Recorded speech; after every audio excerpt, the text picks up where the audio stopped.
Hello, everyone, and welcome to the WYN Legal podcast. In celebration of International Women's Day, WYN Legal have collaborated with several inspiring women who will be sharing their journeys with us today.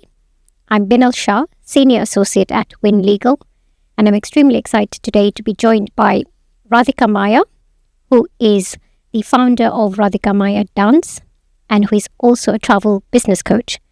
Radhika, welcome. Thank you so much. Thank you for joining us today.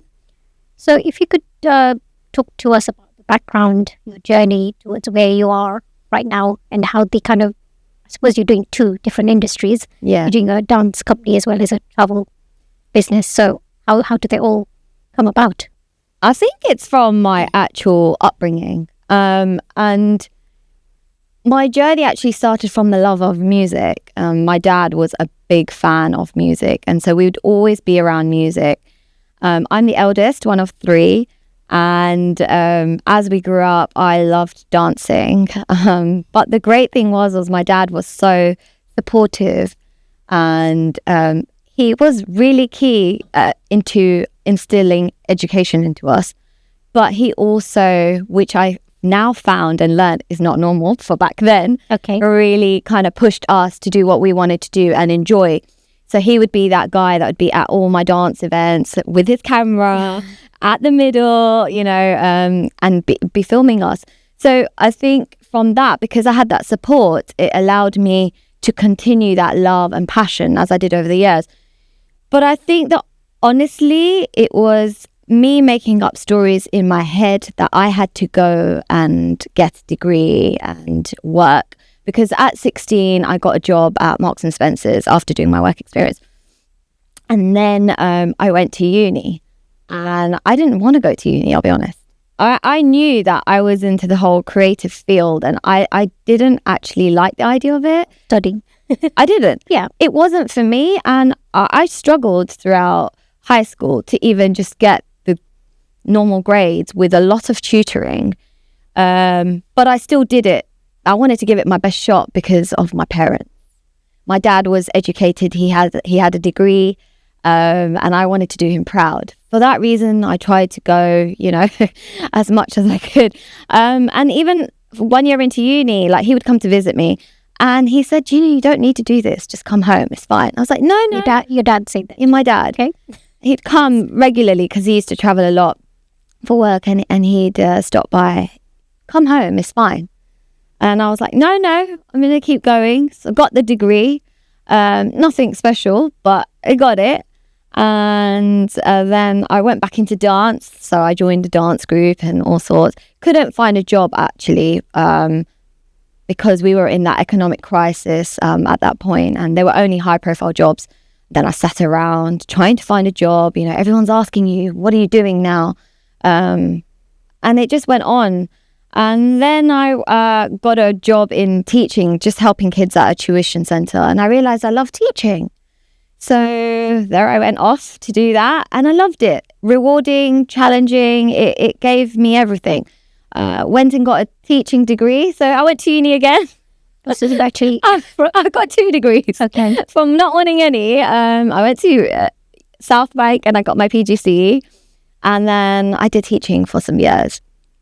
But that crave to do something that I love on a full-time level was still there. And teaching was getting really hard. We were under-resourced in schools and all sorts.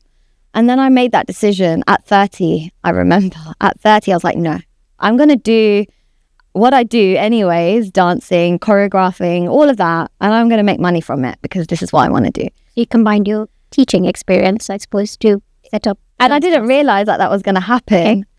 But of course, everybody did the whole, oh my God, you can't give up your full-time job. You can't do it. What are you going to do? You've got a mortgage to pay. You've got this. And I was like, I'm going to do it. And if that's one thing I've done throughout life, is not wing it, but I've made it happen. And I think because I had that support, that confidence came out, though all the others were like, Radhika, you're giving up your whole job, your security to go and do something you don't even know how much you're going to earn.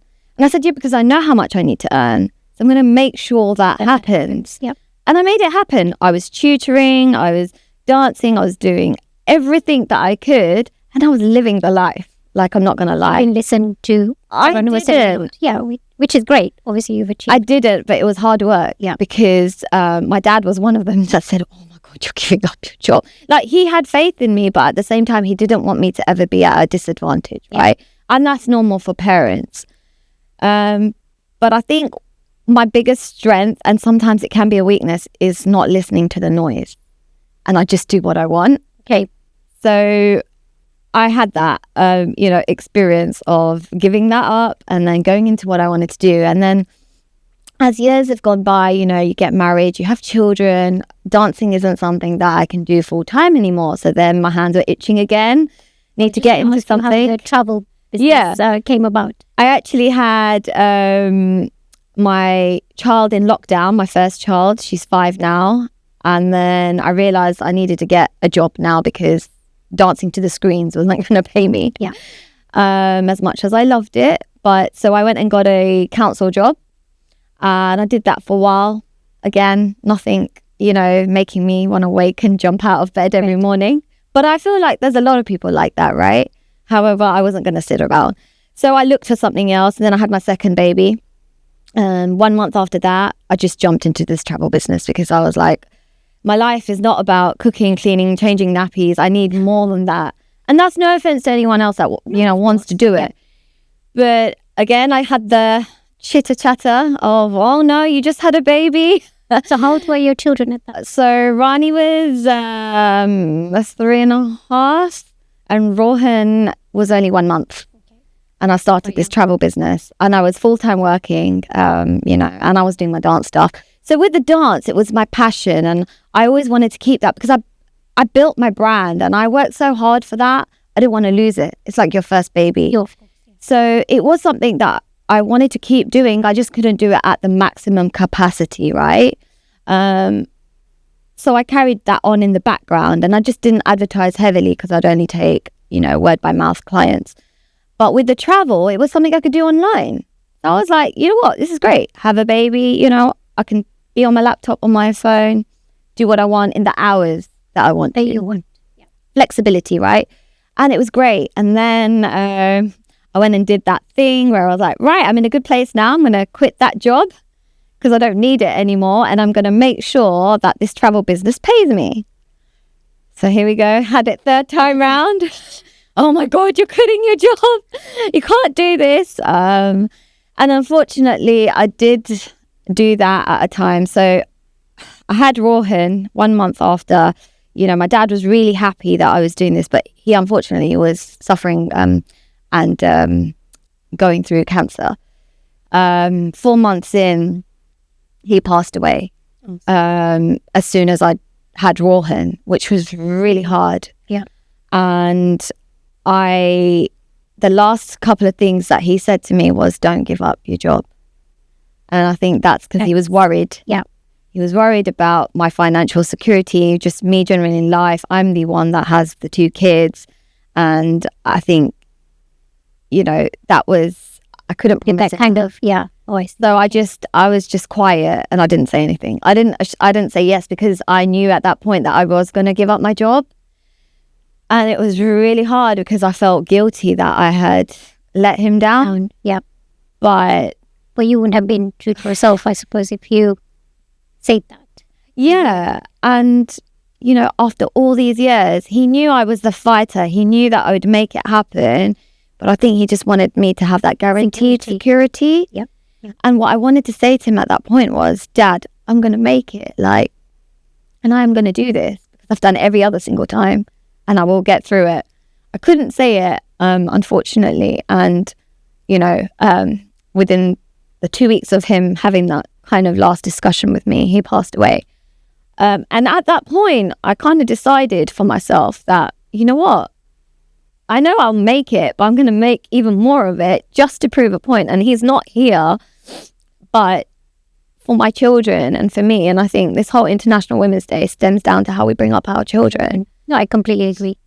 And you've done amazing to be where you are right now. So, well, it's also representing our people. And I say that because I'm really passionate now about showing up for our people, because it's our people that have probably had a lot more of a challenge and are still in positions where they're being told they can't do certain jobs, or that they have to do the certain job, or that they can't have the business because it's not the norm. And it's about breaking that barrier and ensuring that people have that confidence, have that support to be able to pursue what they want to do. Yeah, and it's not easy having children and then obviously working at the same time, and it's all about juggling constantly. Constantly. Understand. But then what kind of lessons did you learn through your journey to where you are now? Don't listen to people because they don't pay your bills and they're not going to be making you happy. I suppose listen to your passion. Listen to you. Yeah. And I think you've got to trust your gut and listen to your inner voice, because although I did that at times when I was weak and vulnerable, I did let the noise in at times, and then it takes you a while to pick yourself back up again and move. But thankfully, because of my dad's support and the upbringing that I have had, and, you know, constantly doing what I want, it's allowed me to kind of navigate myself out of that. And like I said, we tell our own stories, don't we? Yeah. Like that we can't do something. Your own. Yeah. But you've got to actually find something that motivates you, your why. And we all talk about the why. Is it strong enough? But you've got to find the right why to make you move and to keep you moving.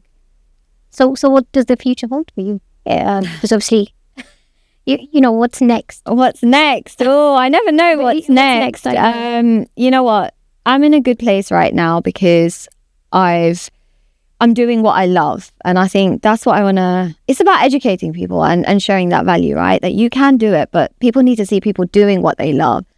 And a lot of the time I get asked or comments said to me on my social media, you're so lucky and that you're getting to do this. And I'm like, no, it's not luck, actually. You make yourself, it's choices. Yeah, choices. Like, you choose to have that constant, that stable income every month. I don't. But then I have to go and do X, Y, and Z. I also have maybe more responsibilities than you, but I plug my hours in differently. You know, it's about making it work for you and what you want, right? So I guess I'm at a stage now where I really want to be there for others and let them know that they can do what they want to do. You just need the right tools, the right resources, and the right support, and the mindset, and the, you know, I guess the skills, but you need to have the confidence. Yeah. Because a lot of our youngsters, they're so talented. I did an event 2 weeks ago where I was hosting, choreographing, and, you know, coordinating the event. And the talent I saw of the teenagers on the floor, and I just thought to myself, wow, they're only going to go forward and actually succeed and be able to achieve their full potential if they've got that support. Exactly. Because, or somebody to inspire them. Somebody to inspire them. To look up to. But you do need someone along the way to say, you can do this, you got this. To motivate them. To motivate them. And I think more so for us women, we need a lot more of that, because we're so busy and active. And I don't like the word busy, but we're active in everything that we're doing, that we don't make time for ourselves. And I've only just started doing that recently, by the way, from this year. Because making time for yourself. For me. Okay. And looking after ourselves, because we're so busy looking after everybody else. Yes. And that's the key thing here, right? But I think to do that, you need to be disciplined, and you need to be consistent, and you need to respect yourself, because by respecting yourself, you value what you bring. Of course, you've got to respect yourself first to be able to provide, or, you know, to others. So I completely understand. Just moving on to the International Women's Day theme. Yeah. Accelerate action towards gender equality. I don't know if you've come across any challenges in your journey when it comes to gender equality, and for sure, what you advise you give to youngsters who are looking. Well, fortunately, however you want to look at it, when you're in the creative arts sector, like I am, dancing is great till you have babies, and then you can't do that so much after. So I think it really used to upset me when I used to see male people within my industry, and they're just doing their thing, and you've just had a baby and you're like, when am I going to get on? You kind of have to pause. You have to pause or stop. Some people stop, right? Exactly. And it's crazy because we don't have the same opportunity and we lose those years, and then you're not at your optimum. Yeah. And maybe everything that you worked for, and this is what exactly happened to me, everything I worked for just kind of went like this because I didn't have the opportunity to grow because I was busy having my kids. Now, I guess other people could look at that and be like, oh, but you've got your two beautiful children, right? Yeah. But when you're trying to build a career and say, there's the man, how come he doesn't have to stop to do all that? So it's a case of making it work for yourself. Yeah. But there needs to be that from the other side, right? And the support around and the mindset that, you know what, she deserves to do what she loves as well, right? Agreed. I mean, I'm exceeding and excelling in my career, but what about her? Mm. And so that's where also we need to break these barriers in our cultural society, because a lot of it does stem down to how we've been brought up, how others have been brought up. I think you've been lucky because your father encouraged you. Yeah, obviously, for sure, to achieve what you have achieved so far. Yeah. But then when you're around lots of other people, that don't see it like that, it is a bit difficult. Yeah, of course, it is a challenge, and that's where great partnership comes into play, right? But for women in general, they need to know that they can do everything that the other does. The other side does. I say the other side. No, I understand what you said. Yeah. I think that's, great advice. Of course, go for what you believe in. But with speed. The action. If you don't take the action, you're not doing anything. You're not going to do anything. And a lot of these women that I talk to, even for the travel business, they are women that are living in fear because they're not sure if they're going to be allowed to do this because it's not deemed the functional job, right? The traditional. Do they have two jobs they're doing? Yes. As a side. So I've got over 160 people, because they're not all women, within my team that I've shared this business with that I help. And a lot of them are in corporate roles.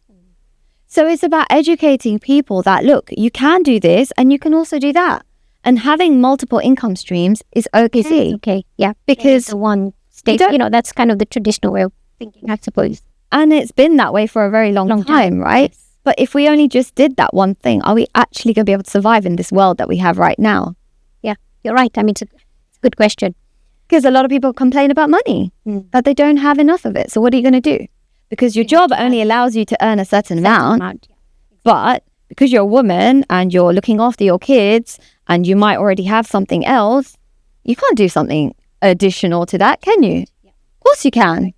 As long as you're plugging it in and making it work flexibly. Well, great advice for youngsters out there. Very inspiring story. So thank you for joining us today, Radhika. And we look forward to hearing from our next guest.